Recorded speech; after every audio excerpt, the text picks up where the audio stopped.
Entonces estuvo haciendo novelas en Televisa, En Televisa. en Ciudad de México. Sí. Luz y sombra. Pasión y Poder. Pasión y poder. La casa al final de la calle y el Rincón de los Prodigios. Sí. De todas esas, yo creo que el Rincón de los Prodigios fue... Y además cine. Cine también pude hacer. ¿Sí? Hice... ay, Dios. ¿Cuántas películas? En total llevo como 20, pero allá en esa ocasión hice como unas 3. Ajá. Entre ellas, 2 con Luis de Alba, que se llama Los Pelotones y Juan Camaney, y Las Aventuras de Super Chido. Las aventuras de Super Chido. Con Luis de Alba. Y acá hice Zapatos Viejos con Gloria Trevi. Ajá. Y El Baile con Rafael Inclán. ¿Aquí en Monterrey? Sí, me tocó hacer varias con Los Almada. Desde El Criminal, que salí en varios personajes de extra, como quien dice, pero salía con los buenos y con los malos. Es que, ¿cuántos años decíamos que 53. que actor? 53. Sí. ¿De dónde nació el gusto por la actuación? Fue en la etapa, yo tenía 17 años cuando empezaron a ensayar. Ajá. Una obra, la de Clínica Ricard, la iba a ser el personaje principal, el hermano de José Juan, el de Lucha Moreno, el papá de Mimí Flans. De Flans.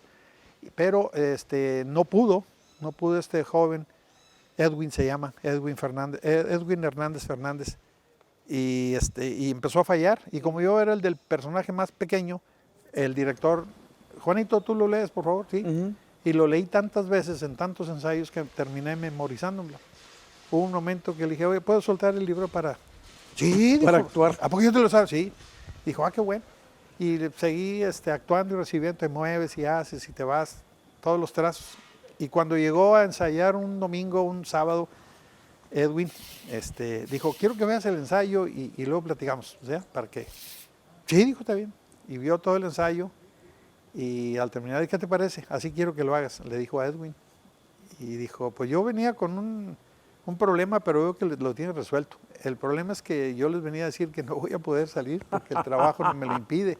Pero veo que ya tienen la actor. solución en la mano. Juanito lo está haciendo muy bien. Pues Juan, pues te quedas y ahí me quedé. 17 años de edad. Empezamos a ensayar a los 17, la presentamos hasta que tenía 18. Pero bueno, a los 17, el nacimiento del actor. Sí, se puede decir. Y yo diría desde los 15 años, porque nos pusieron también, me pasó una tragedia por ahí, en el colegio donde estaba la maestra, nos puso a ensayar una obra que quería que le dijéramos, la primer poesía que me memoricé, El Brindis del Bohemio, pero éramos 6 niños, cuando tenía 14, en el 64, y yo me puse a llorar porque la directora dijo, ¿ya se lo saben todos? Dijo, pues la mayoría, nada más hay 2 que no se lo saben muy bien. Ah, no, si no se lo saben todos, no se presenta el número. Y yo me puse a llorar y la maestra me dijo, no llores, Juanito, el otro año te lo avientas toda la poesía tú solas, tú tienes buena memoria. Y me esperé un año para el Día de las Madres siguiente y lo dije toda la poesía, que duraba 6 minutos. Oye, que El Brindis del Bohemio es una poesía que es como para fin de año, ¿no? Para el fin de año, porque... Y que se utiliza mucho el Día de en el Día de las Madres. Sí, porque... porque brindo por la mujer. Por la madre, por mi madre, bohemios, por la anciana que piensa en el mañana, en algo muy bueno y deseado. Siempre se lo ponen el 10 de mayo, aunque la poesía empieza diciendo que están en una noche... De fin de año. De fin de año. ¿De quién es El Brindis del Bohemio? La declamaba el tío Polito, y... ¿El escritor? Se llamaba Manuel Acuña. Manuel Bernal, Manuel Bernal. el que le declamaba. Pero el autor, Fierro creo que se apellida. Manuel Bernal, que habían unos discos La Chachamicaila. de vinil. Sí, unos de larga duración. Que grabó con todos los poemas, era un gran declamador. El mejor Manuel que ha tenido Bernal. México. Sí. Bueno, además, maestro de profesión y arquitecto de profesión. Así es. Desde 1970 empecé a dar clases de teatro. O sea, el teatro lo tengo arraigado por muchas formas. Fui maestro de talleres de teatro desde 1970 hasta el 2018. Pero estudió en escuela normal. Hasta el 2008, en colegio. Estudié en la primaria y secundaria en el Colegio María Moreno del Cercado. Y luego ya en la universidad preparatoria y facultad Y Facultad de Arquitectura. de arquitectura. Y después hizo la carrera de magisterio. Sí, sí fue posterior la de magisterio, la hice del 98 al 2004, 6 años de magisterio. Maestro y arquitecto. Sí. O sea, maestro y arquitecto. Profesor, licenciado en Digo, maestro porque el maestro está a la atención del arquitecto, pero usted, profesor. Sí, profesor de licenciatura. ¿Tuvo escuelas? Sí, de 10 años, por ejemplo, estuve en La Tinaja, que ahora se llama Sergio Montalvo. Ajá. Fui uno de los fundadores desde 1990 y estuve hasta el 2001, que me hablaron de la universidad para sustituir al maestro Celso. Al maestro... Celso Garza Guajardo, que estaba en difusión cultural, estaba. ¿Lo estoy confundiendo o es el mismo que está ahora en...? No, es hijo del que está ahorita. Ah, es hijo del que está ahorita en difusión cultural de la Universidad El Autónoma. papá del que está ahorita fue mi jefe, Ándale, qué interesante. Celso Garza Guajardo. ¿En qué momento se convierte usted en cronista? Desde 1900... Cronista de Santiago, Nuevo León. Sí, desde 1976. O sea, estoy cumpliendo 35 años de ser cronista. El primer cronista fue don José P. Saldaña, luego el maestro Israel Cavazos Garza, el tercero fue Celso Garza Guajardo, el cuarto fue el de Gualagüises, Napoleón Nevares Pequeño, y yo fui el quinto. Soy entre los primeros cinco. ¿Estamos hablando entonces de todo el estado o nada más de Santiago? No, de todo el estado. De todo el estado. Porque aquí en Santiago conocía al señor Lastra. Pepín Lastra, sí. Pepe Lastra. Que fue director del Archivo Histórico, sí. Sí. Él fue cronista de Santiago nada más. No, él no tuvo el nombramiento de cronista. Le dieron, que por cierto acaban de develar una placa como director que fue varios años del Archivo Histórico. Y muy merecido porque Pepín Lastra empezó primero como músico y luego nos hicimos muy amigos. De hecho, varios de los libros que yo hice me ayudó a identificar fotografías y todo, porque el libro Un barrio lleno de música, él tenía nombres de todos los que aparecían en las fotos de los años 30, 40, 50 y a mí me servía mucho. Entonces yo me encontraba una foto, me prestaba una foto y iba con Pepín y le decía, ¿me puede identificar? Sí, mira, este se llama fulano y tocaba el violín o tocaba el bajo sexto, estuvo con este grupo, con lo otro. Entonces armé prácticamente buena parte del libro gracias a la ayuda de Pepín. De Pepe Lastra. De Pepín Lastra. Que es un ícono, también fue un ícono Sí. del pueblo mágico, ¿verdad? Sí, definitivamente. Como mucha gente en Santiago que...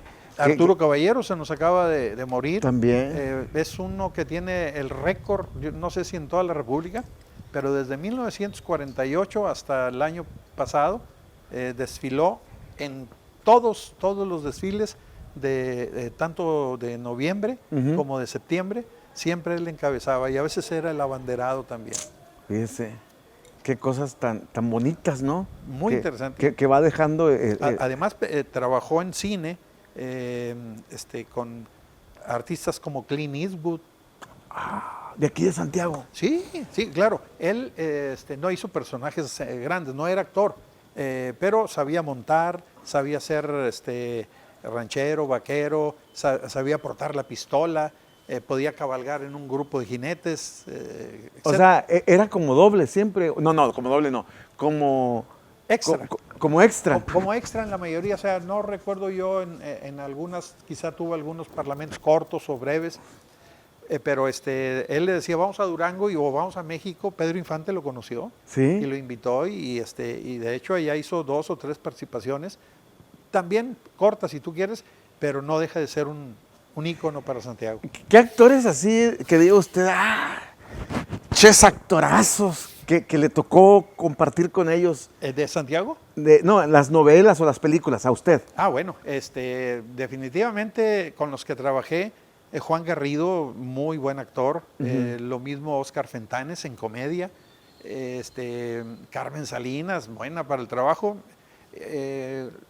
pero los de teatro fueron para mí mejores, Alberto Mayagoitia, Falcón, Leopoldo Falcón, muy buenos en el teatro, tanto en la producción como en la dirección, como en la actuación, como en otras escenografías y otros quehaceres. Oiga, ¿y cuántos libros ha escrito? 29 con el más reciente, que es la historia de la cola de caballo. La historia de la cola de caballo. Acaban prácticamente de salir este libro, ¿no? Sí, la fecha de terminación fue julio, pero la presentación fue apenas este mes, el 28, porque se celebró un cumpleaños más de la mamá de Miguel Ángel Cantú, que fue prácticamente quien patrocinó este más reciente ejemplar. Y el 28 había nacido su mamá, me pidió que hicimos un Le Petit Comité, como dicen, 20 personas fueron los invitados. Estuvo de testigo de calidad el alcalde, El nuevo alcalde de Santiago. alcalde David de la Peña, y estuvo también el cronista de Monterrey, Leopoldo Espinosa Benavides, y estuvo el presidente de los cronistas de Nuevo León, el ingeniero Rafael Alberto González Porras, y un exalcalde estuvo, Juan Manuel Cepeda, que contó parte de su historia de cómo se inició aquí. ¿Es la primera vez que se hace un libro que cuenta la historia de la cola de caballo? Definitivamente sí. Sí. Sí, ha habido, en el libro se mencionan algunas notas periodísticas y algunos ejemplares que la relacionan, algunos libros míos en que yo ya había hablado, pero una página, y esta no, son más de 50 páginas, por lo que cae en el tema de que sí es un libro, y tiene fotografías, no todas las que quisiéramos porque muchas no tenían suficiente calidad, pero este libro está muy... ¿Qué es lo más atractivo de este libro de la historia de la cola de caballo? A usted como escritor o como el que juntó todos los datos, Bueno, ¿qué es lo que más le apasionó de esta parte? lo que más me apasionó es algo que todavía no lo cree mucha gente, que es lo que llamaron en algún tiempo la Gran Cascada. Como es algo que está perdido para nosotros en el tiempo, no hay documentos, no hay escritos acerca de lo mismo, la Gran Cascada era la continuación de lo que vimos ahorita de la cola de caballo. Esa cascada no estuvo entubada siempre, se empezó a entubar en 1896. Entonces, antes del 86, quienes vivieron en aquel siglo XIX debieron haber visto a lo lejos o a lo cerca, como por aquí, por donde va la Magnolia y por donde vemos esta parte hundida, o sea, esto es una especie de cuenca, y el agua corría por aquí y caía donde está ahorita el Bonji aproximadamente. ¿Qué quedó de aquella cascada? Prácticamente nada más los escurrimientos que hubo durante algunos años, incluso todavía a mitad del siglo pasado, cuando se hizo el hotel y el restaurante y todo esto, se dejó un árbol todavía, que era magnolia también, que estaba dentro de lo que ahora es el restaurante. Y la entrada tenía, como lo tiene todavía, un paso de agua que se escurría hacia aquel lado, pero ahí tenían... Cuando habla de entubar, que se entubó hasta en el 80 y tantos. 1896. ¿Entendemos por entubar qué? ¿Que la hicieron potable o el agua? No. El entubamiento fue para que esta agua no se dispersara como en la caída por eso lo hicieron acá arriba, y porque dieron autorización en el gobierno del estado. En estos momentos entubar una cascada de 80, 90 o más metros sería un crimen ecológico, pero en aquel tiempo era una necesidad porque se le iba a dar trabajo a mucha gente como se le dio. Y porque se necesitaba esa agua también. Se necesitaba, y además el gobierno del estado estaba condonando impuestos y muchas cosas a los empresarios extranjeros que venían a invertir en fuentes de trabajo. En su momento se llamaba la Gran Cascada. Se llamó la Gran Cascada mientras existió, pero nada más era por diferenciarla, porque era la cascada, la Gran Cascada y la Cascada Chica o la Cascadita, que es ahora el velo de novia que está arriba de la cola de caballo. Ok, pero entonces, ¿en qué momento la cola de caballo es cola de caballo? A partir del año de 1870 cuando llega don Valentín Rivero, que es el que compra todo esto, se enamora de la gran paso de agua, y él lo que necesitaba para echar a andar la fábrica de hilados y tejidos textiles Monterrey, fábrica El Porvenir aquí en el Cercado, Ajá. él lo que necesitaba era agua para mover las turbinas de los motores y producir la energía que se necesitaba en la fábrica. Entonces se hicieron 2 plantas, por eso es que si vemos por el paso que llega aquí al hotel y al restaurante, nos encontramos viniendo al lado derecho 2 tubos de aproximadamente 80 centímetros de fierro. Esos 2 tubos son los que van, uno a la planta Vista Hermosa, que todo está relacionado con la Vista Hermosa que está abajo de lo que era la Gran Cascada, y la otra, la planta Dolores, que está junto a la fábrica ahí en el Cercado. Esos 2 entubamientos del agua hicieron que se produjera por primera vez allá por 1879-80, en el 80 del siglo XIX, fue el primer poblado en Nuevo León en tener luz eléctrica. Además. El primero había sido Parras de la Fuente en Coahuila, y nosotros estamos entre los primeros 5 o 6 de la República. En algunos libros... Santiago. El Cercado Santiago, Nuevo León, está entre los 5 o 6. Los otros lugares son Parras de la Fuente, Coahuila, León, Guanajuato. Algunos libros de primaria lo manejan todavía como que León, México, Distrito Federal, Guadalajara, Jalisco, Batópilas, Chihuahua, que algunos le dicen Batopilas, pero es Batópilas, y el Cercado Santiago, Nuevo León, entre los primeros 5 o 6.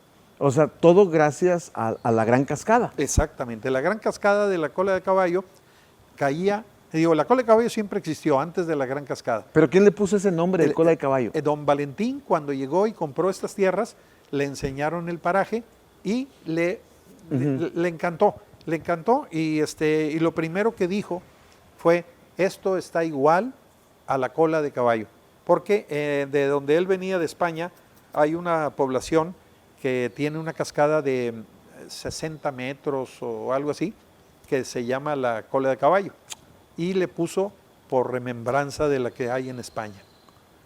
Que al final de cuentas... se asemeja. Se asemeja a la cola de un caballo. Así es. Pero más bien se le da el nombre a nuestra cola de caballo, se le da el nombre no porque tuviera la forma del caballo, sino porque el señor don Valentín dijo, se parece a la de España. Sí, se parece a la de España, y así se le quedó. Entonces cada vez que le referían, oiga, vamos a ir ¿a dónde?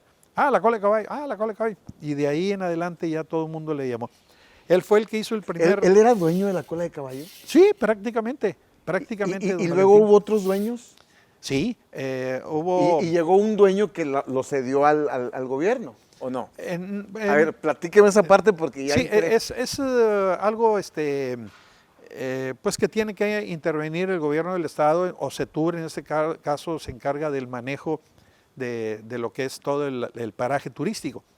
La administración del hotel y del restaurante está a cargo de otra familia, pero antes estuvo como propietaria la señora Berta Azcárraga, esposa de don Emilio, o hermana de don Emilio Azcárraga Vidaurreta, algo así. El Tigre. Exactamente. A ver, la señora Berta Azcárraga, hermana del Tigre Azcárraga, fue dueña también de esos terrenos. Sí, y ella fue la primera que hizo un mirador, fue la primera. Ya estaba seca la Gran Cascada, ya por aquí no pero pasaba. ¿ellos no son originarios de Nuevo León, o sí? No, entiendo yo que ella es de México, pero... Creo que son de Tamaulipas, ¿no?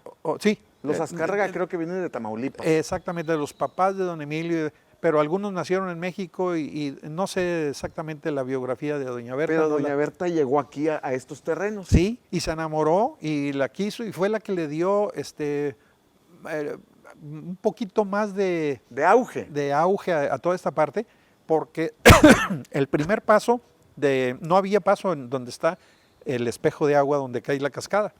Ahí no se podía cruzar. Ella ordenó que se hiciera el paso ese.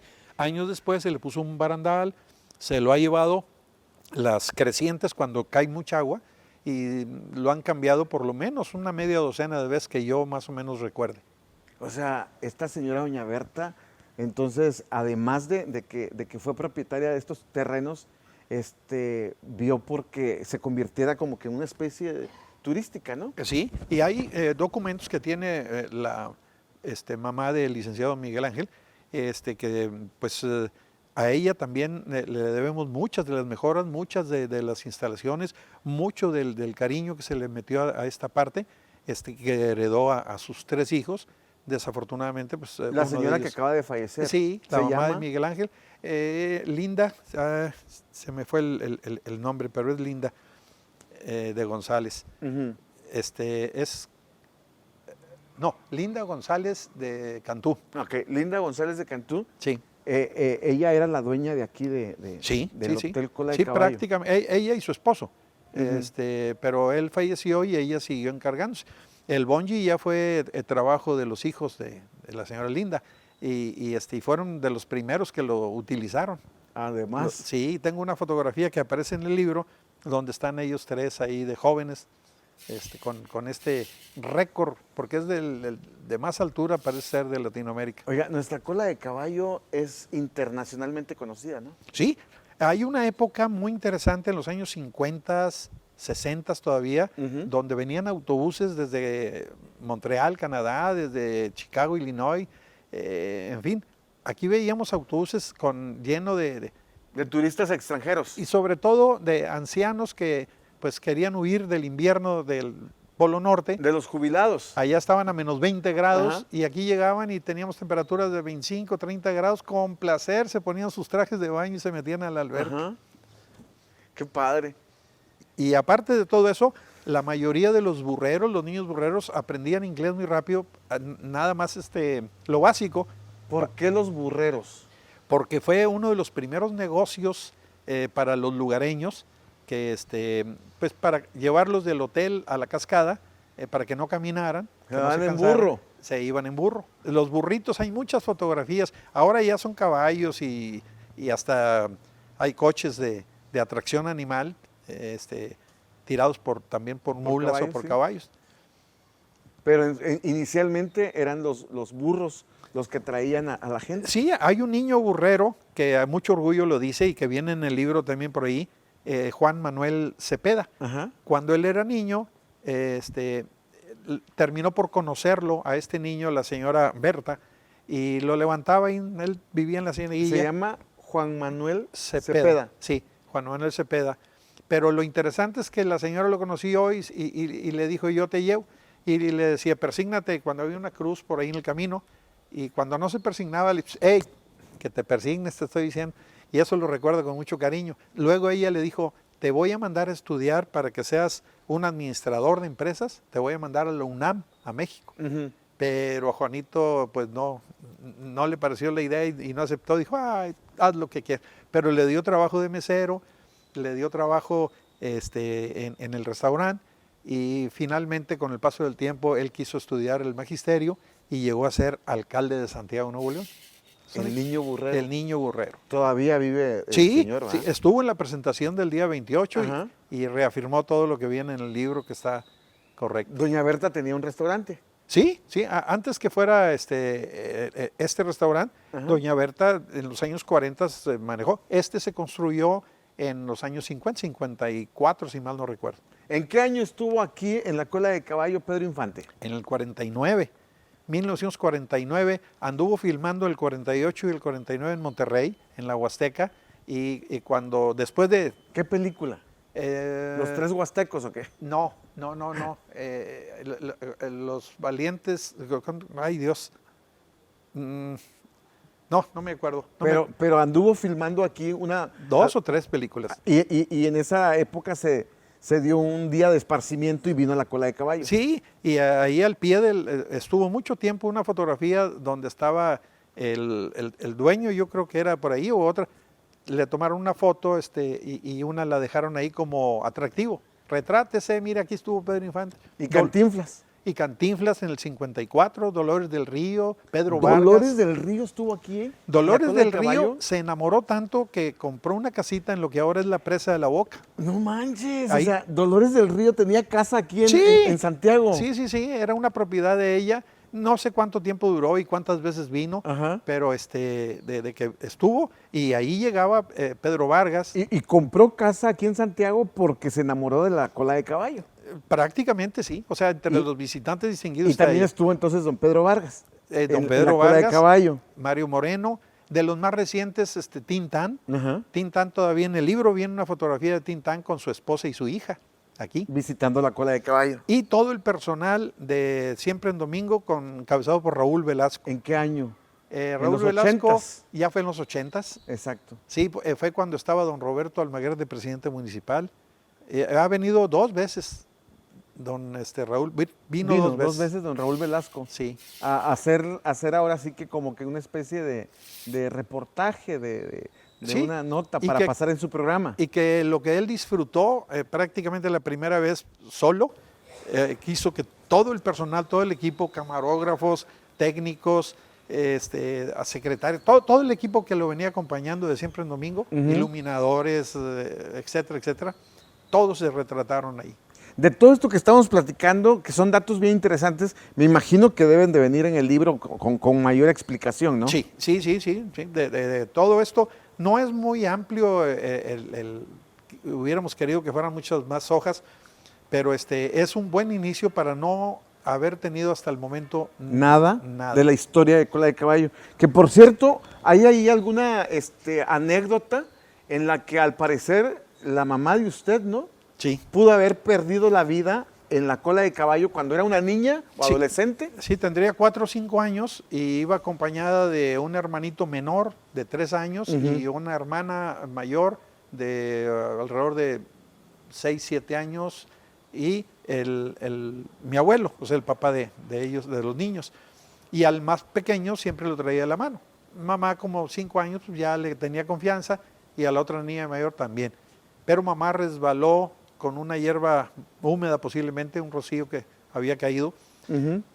y se pudo haber ido hasta el espejo de agua, pero se atoró su vestido en una rama que le sirvió a mi abuelo para estirar el brazo y rescatarla. Pero pudo haber muerto mamá por ahí.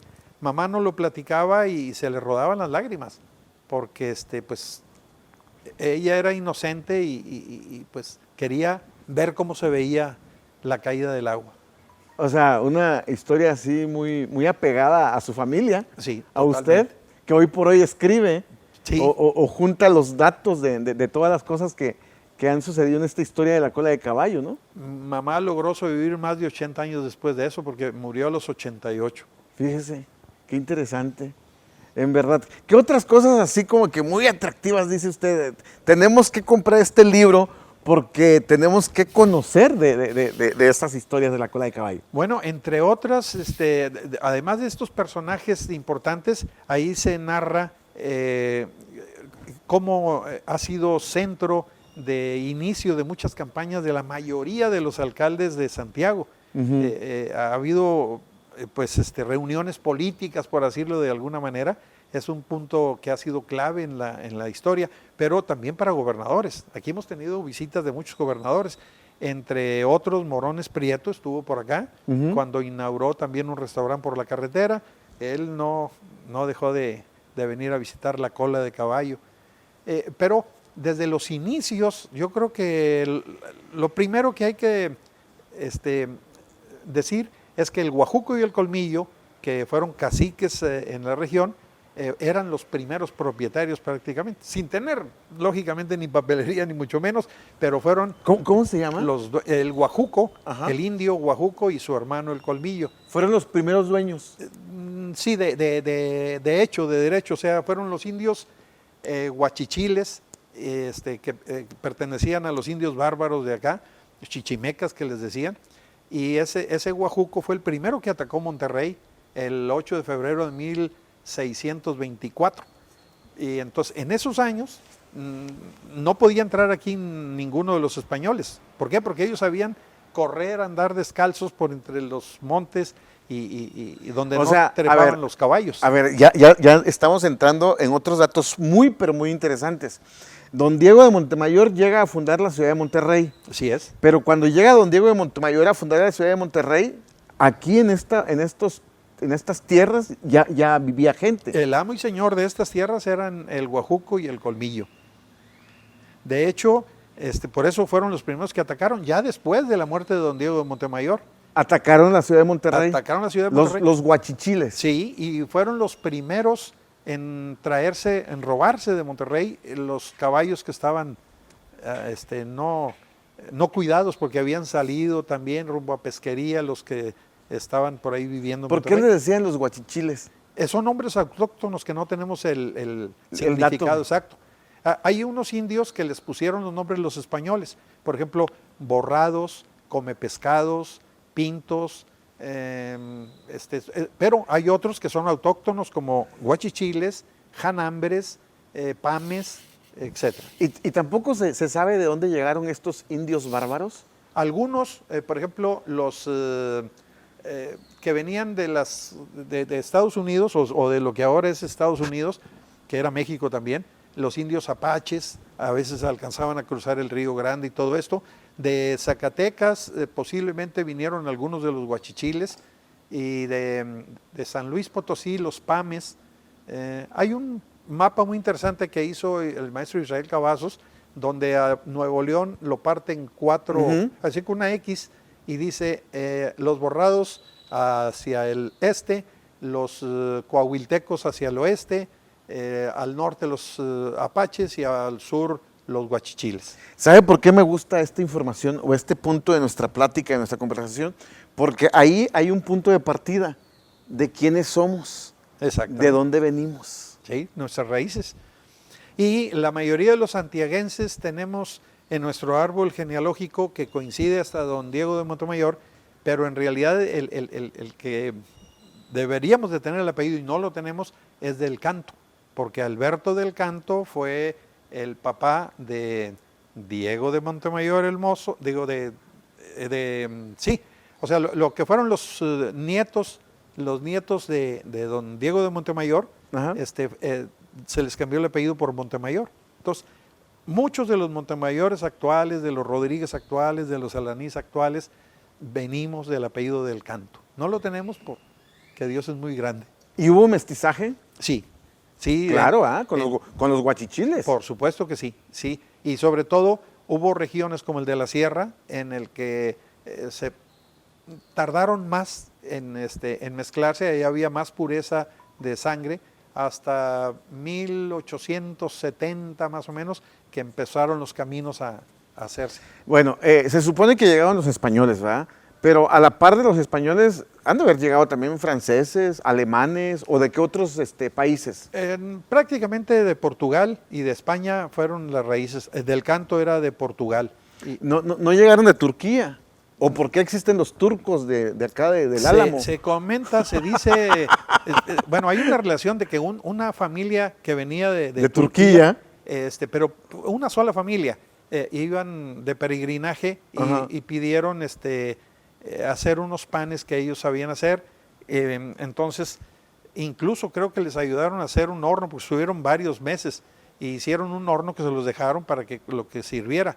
Y estos panes tenían forma del turco normal, ese que tenemos ahora hay turcos que parecen pizzas, pero los turcos originales son una media luna. Y dentro de la bandera de Turquía hay una media luna. Se dice que por ahí pudo haber estado, pero no hay documentos, sino es todo oral. Fíjese, entonces, haciendo resumen de los que llegaron, primero los españoles. ¿Y portugueses? Portugueses y nada más. Nada más. En los años de Maximiliano, se dice que pasó un pelotón por aquí, y sí es cierto, pero ese pelotón también los historiadores han reconocido que no estaba integrado por sangre pura francesa, sino que había mexicanos, belgas, etc. Ahora, no dejaron ningún apellido por lógicas razones. A cualquiera que les diera un vaso de agua se les fusilaba, había amenazas de ese tamaño. Entonces, si alguien tuvo por ahí familia, tampoco le iba a registrar con los apellidos franceses que tenían, ni mucho menos. Fueron más bien violaciones, o no más que matrimonios, fueron abusos, Ujú. abusos y ahí quedó la cosa. Y ahí es donde se fue generando también una nueva generación, ¿no? Sí, pero las características de los de ojos azules, altos, blancos, etcétera, vienen desde Alberto del Canto. Alberto del Canto Español. era portugués, Ah, portugués. era barba y pelo rojizo, pelirrojo. Ujú. En fin, era alto y pues atractivo para la época porque no había mucho donde seleccionar. Por Ujú. eso la esposa... Pues había puro aguachiles. Sí. La hija se enamoró de Alberto del Canto, la hija de don Diego de Montemayor. Pero después él también se metió, o antes se metió con la mamá, Ujú. con la esposa de don Diego. Por eso hubo aquellos pleitos tan... Juan Comentado. Alanís, ni siquiera, ya casi acabamos y ni siquiera lo he presentado. Excelente actor, arquitecto, maestro, historiador, cronista del estado de Nuevo León, que además tiene una especial atención hacia el pueblo mágico Santiago, porque usted es originario de este pueblo, ¿no? Es correcto, mis últimas 10, 12 generaciones, todos son nativos de aquí. ¿Cuántas obras de teatro? 118 obras de teatro. Desde las clásicas de Molière, de Antígona, de Anuil, obras como Romeo y Julieta, que la hice en México. hasta las más chinchurrientas y zarrapastrosas que no pegaron.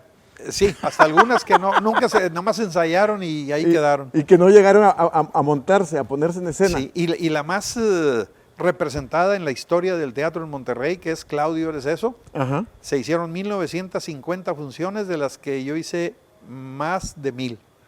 Usted fue el papá de Claudio, ¿verdad? El papá que más fue solicitado. Y también hizo las tandas de Zampayo, que en paz descanse. Y Joel pastorelas Zampayo. de Zampayo y las tandas bohemias 1, 2 y 3, pastorelas 1, 2 y 3 también, y también el Ajúa 400 con el Piporro. Exactamente, la Juga 400, cuando Monterrey cumplió 400 años de fundación. 1996, es correcto. En esa época. Y también es usted el Miguel Hidalgo de un centro comercial en... No, ese es Javier Sancho. Ah, Javier Sancho, ya lo andaba yo confundiendo. No, sí he hecho muchos personajes históricos. Dentro de los que yo he hecho es Diego de Montemayor, Alberto del Canto, hice a Luis Carvajal y de la Cueva, a Martín de Zavala, y he hecho también a Francisco de Barbadillo y Vitoria, y otros universitarios también que me ha tocado personificar. ¿Le sigue apasionando la actuación? Sí, cómo no.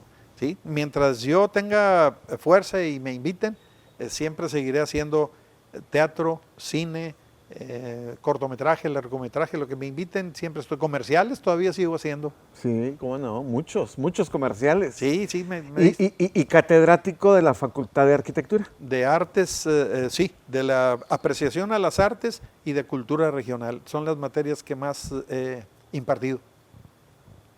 ¿Cuántos hijos? 2, uno actor, el otro doctor en nanotecnología. Es Roberto Alanís, que es muy buen actor, y Luis Antonio, el doctor Luis Antonio Alanís, que fue el mejor promedio de toda la universidad en el 2018. Esos son sus hijos. Ellos dos. Y tengo 2 nietos que también están siguiendo mis pasos. ¿Ah, sí? Sí, hacen comerciales y participan aquí y en México cuando se puede. Oiga, señor, ¿qué le falta por hacer en esto de los gustos que usted tiene para vivir una vida plena? Bueno, creo que el próximo año deberá ser el libro número 30 y que deberá ser sin duda alguna Actores y Actrices de Nuevo León, donde voy a tener más de 400 mini biografías, algunas con fotografía, y que pues ese va a ser mi libro número 30. El libro número 30. Sí, es lo que me falta de manera inmediata, que es un proyecto que ya lo tengo avanzado. En este 2021, que ya casi se acaba, fue el de la historia de la cola de caballo. Así es. ¿De qué otras cosas ha escrito? El anterior a La cola de caballo fue Nuevo León y Pedro Infante. Con ese trabajo gané un segundo lugar nacional de crónica. ¿Y qué platica en ese libro? ¿Qué cuenta en ese libro? Lo que tuvo que ver Pedro Infante, que ha tenido más que ver con Nuevo León que con otros estados. Los que trabajaron con él, que fueron oriundos o nativos o que vivieron de algún tiempo, como es el caso del Piporro, de la Tucita y de otros artistas que trabajaron, que lo conocieron, que fueron sus amigos, y platico todo lo que hizo de películas, en fin, los libros que se han escrito más aquí que en México o que en Sinaloa sobre Pedro Infante. O sea, había una cierta atracción Tuvo muchas entre Nuevo León y Pedro Infante. Sí, muchas anécdotas que vienen en el libro. Por ejemplo, el padre Infante le dijo que qué podían hacer para recabar fondos. Dijo, pues yo, ¿qué les parece si les doy un beso a cada mujer que venga y regale un peso para...? Pues me parece muy bien. Y se hizo una fila como de 3, 4 cuadras, más de 500 mujeres por lo menos. Algunas se formaron 2 veces, dicen, pero él recabó buena cantidad de a peso el beso. Y hubo mujeres que dijo, a mí me da 5, yo voy a dar 5 pesos. Con el padre Infante, que Sí. nada que ver con el apellido. No, De Pedro Infante. no, que fue una casualidad, Sí, una diosidencia de la vida. una diosidencia. Definitivamente la ciudad de los niños tuvo mucho que ver Pedro Infante. Él vino a la inauguración allá del parque de los Rayados de fútbol, Ujú. del campo de fútbol, y bueno, tuvo mucho que ver en Monterrey. O sea, o la relación que hubo, ¿no? Sí. Oiga, ¿y usted es fan de la numerología? Sí, cómo no. Y entrando en el rollo de la numerología, ¿cuál es la numerología de cola de caballo? Bueno, el número 2, increíblemente, que es el número también de la iglesia, que son los 2 íconos de Santiago, los más fotografiados, que en el caso de la iglesia hay un rayo de sol que entra el segundo mes, el segundo día de febrero, a las 2 de la tarde e incide en un crucifijo que hay o en el retablo principal de la iglesia, ahí en el centro, ahí cae ese rayo. En el caso de la cola de caballo, cuando se pide el registro federal del hotel, no se pide en el año del 92, se pide en el 93, se les pasó ahí unos meses yo creo, aunque los trámites se iniciaron en el 92, Ujú. pero finalmente el número que les dio Hacienda fue el 930202. Increíble. O sea, son cosas nada más de numerología, como en el caso del fundador de la radio, don Constantino de Tárnava, el ingeniero Constantino de Tárnava, ahí es el 3. Y te voy a decir, se funda en 1921, el 9 de octubre, pero se escucha la transmisión en 2 radios de Monterrey, porque no había 2, que él mismo trajo. Pero a los 3 meses les llega una carta de que también los habían escuchado en un barco que iba cruzando el canal de Panamá. No había interferencias para allá, entonces 3 fueron los radios que lo escucharon. La primera transmisión que ahora se hacen, encantado de la vida, a la hora que quieras, desde un celular puedes transmitir, pero en la primera transmisión a control remoto se hizo en 1924. ¿Qué tiene que ver con el 3? Pues que si la radio se hizo la primera transmisión en 1921, 3 años después fue la primera transmisión. A los 25 años, el alcalde dijo, vamos a celebrarlo y vamos a ponerle el nombre de una calle, la calle de Baudelaire, que estaba en el obispado, se va a llamar desde entonces Constantino de Tárnava. La calle resulta que tiene 3 cuadras de longitud. Ajá. Al cumplir los 50 años, el municipio, el alcalde y el ayuntamiento dicen, vamos a celebrar estos 50 años con 3 días de fiesta, 3 días y 3 noches. Y ahí se quedó. Y había, a los 50 años, si hubo 3 receptores, ya para los 50 años teníamos 30,000 receptores según don José P. Saldaña. Seguía protagonizando el número 3. Y a los 75 años había 300,000 receptores. Así lo menciona don José P. Saldaña, sin darle hincapié al número 3, nada más dice, hay esta cantidad, yo lo saco de uno de los libros de don José P. Saldaña. Ahora, ¿cuántos años? Ahora que cumplimos los 100, tenemos de receptores nada más de vehículos motorizados. ¿En este año se cumplieron 100? Sí, ese año, 9 de octubre pasado. Ajá. Entonces, ¿Cuántos radios tenemos ahora? Nada más en vehículos motorizados, lo dicen las estadísticas actuales, tenemos 3 millones. O sea, sigue el 3 número por todos 3. lados, sí. Oiga, números 1, en Nuevo León números 1 en cuanto a la radio y en cuanto a la luz eléctrica, ¿no? Sí, sí, en cuanto a la radio, pues, O sea, se pelean mucho de que primero fue en México y después en Monterrey. No. Pero yo me acuerdo, yo de aquellos años me acuerdo, ¿verdad? Que fue en la esquina de Padre Mier y Guerrero, creo. Guerrero. El libro más grande que existe sobre la radiodifusión, la radiocomunicación y las primeras estaciones de Latinoamérica, e incluso hay preámbulo de todo el mundo, habla de las primeras... cuando se hizo la radio aquí en Monterrey, híjole, me da cosa, pero en Estados Unidos había 30 estaciones ya. ¡30! O sea, el 3 apareció también por ahí. Lo interesante de todo esto es que ese libro hecho en la República Dominicana menciona a Monterrey como el pionero de la radio en Latinoamérica. ¿Cómo se llama el panteón que está sobre Washington o Aramberri, creo? El del Carmen, el de Dolores. Hay uno de Dolores, hay dos panteones. Hay dos, sí. Bueno, en uno de esos dos panteones está la tumba de Constantino de Tárnava. Pero ahí te va otra. Ajá. Ya no están ahí sus restos. En la tumba esa de Constantino ya no está, que es el del Carmen, si mal no recuerdo. ¿Se los llevaron a dónde? A la iglesia de Santa María de Todos los Ángeles, que está en San Pedro Garza García. ¿Y en qué año se llevaron eso? Hace algunos años, no exactamente, nosotros lo celebramos todavía hace 4 o 5 acá en el Panteón, pero nos avisaron finalmente que ya estaban allá. Pero la tumba sigue existiendo ahí entonces. Sí, y ahora el día 9 nos juntamos ahí alrededor de 15 locutores. Ve lo curioso de lo que te voy a decir. Había 15 locutores, habíamos 15 locutores. Yo tengo 25 años en la locución, también soy locutor y pertenezco a la asociación, pero conozco al resto de los que estaban por ahí y lo dije para el canal 28, creo, algo así. 3 de los asistentes ahí, 3 de los locutores, nada más 3, sobrepasaban los 50 años de actividad ininterrumpida en la radio.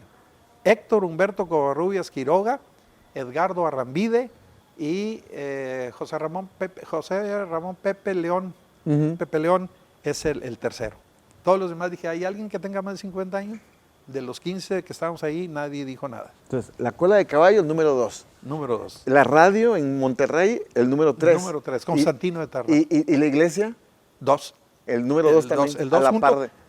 Los dos íconos que hablábamos de Santiago y yo creo que ya estoy en límite de tiempo. Pues ya. Sí. Pues ya, acabemos. Debo de irme porque voy a una prueba de vestuario que me cierran. Ándale. Me cierran a las 5. ¿Una prueba de vestuario para qué? Para un comercial, comercial. Este año me van a ver en comerciales, ¿se puede decir las marcas? Claro. Bueno, voy a estar en comerciales de Coppel, de Oxxo y también de Pollo Loco. Eso. Así es que si le cambian de canal para no verme, a lo mejor me ven en el otro también. Muchísimas gracias. Al contrario. Que Diosito me lo siga bendiciendo. 71 años de edad, ¿verdad? Sí, en enero 72. En enero 72. Y les encargo que me digan del micrófono porque ya tengo 6 en la casa. Vayan quitándoselo. Gracias. Al contrario.